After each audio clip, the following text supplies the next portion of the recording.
first of all, we know Oracle has commented on this and they're saying they're pushing back. Tell us, though, what you guys found out, what you found out. Right. Yeah, Oracle is saying that we have a huge contract with OpenAI. That's, 4.5 gigawatts. They're on the hook to develop data centers larger than have ever been done and in a shorter time frame. They're saying that we're going to be able to deliver on our contracts and deliver on our expansions, right?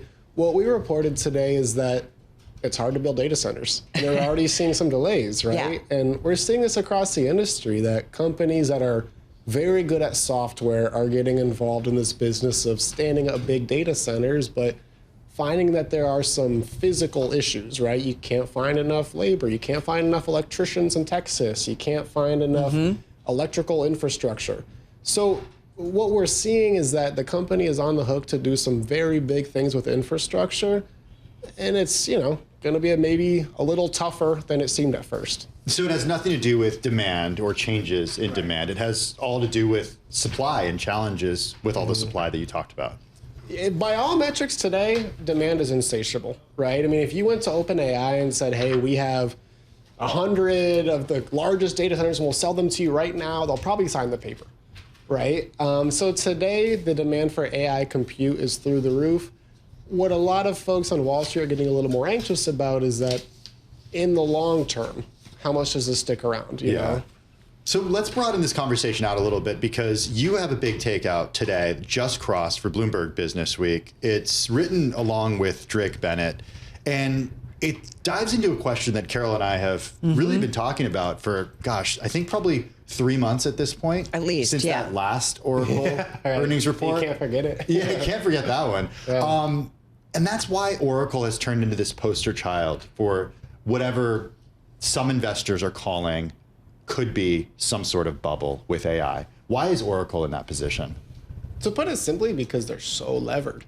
It's all about that. Oracle is one of the world's great cash creating machines. Its database software it's fueling this room, it's fueling many corporate rooms, and Oracle said that, hey, we see this AI moment coming and we're willing to throw all of our cash and then some at becoming the AI infrastructure provider. Where the jury is still out is that a good business to be in?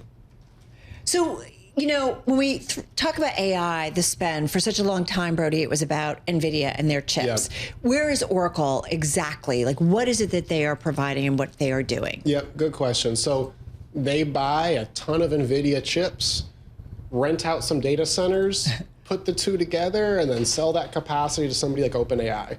And that's making it sound simpler than it is, because there's a lot of logistical work that goes in there, but they're effectively a project manager. They're the quarterback of getting all this stuff together between the real estate developers, the chip makers, and the customer. So why do people want to work with them, and rather than just do it on their own directly? Because we do know, right, the hyperscalers, a lot of them are just kind of doing it on their own, right?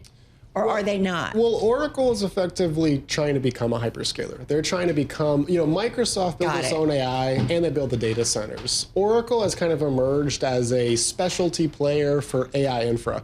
They wouldn't put it that way. They want to serve all types of workloads, but where's the opportunity right now? It's in AI. There was a period in September where Oracle shares surged 47%. In just a matter of a couple of days, thanks to a robust earnings report, a robust outlook, and then announcing some big deals. Since then, it's down about 42%. What was the catalyst that got investors to think differently and then also price these credit default swaps the way they've been priced? Oracle's been trying to get into the cloud infrastructure game for years, and for a long time, they were kind of made fun of. They weren't taken seriously. Yeah. What's changed so much lately is they got this massive booking with OpenAI, $300 billion in commitments. And so that's when in September we saw the stock go crazy. But what happened after that is OpenAI went around town and kept signing commitments with everybody else.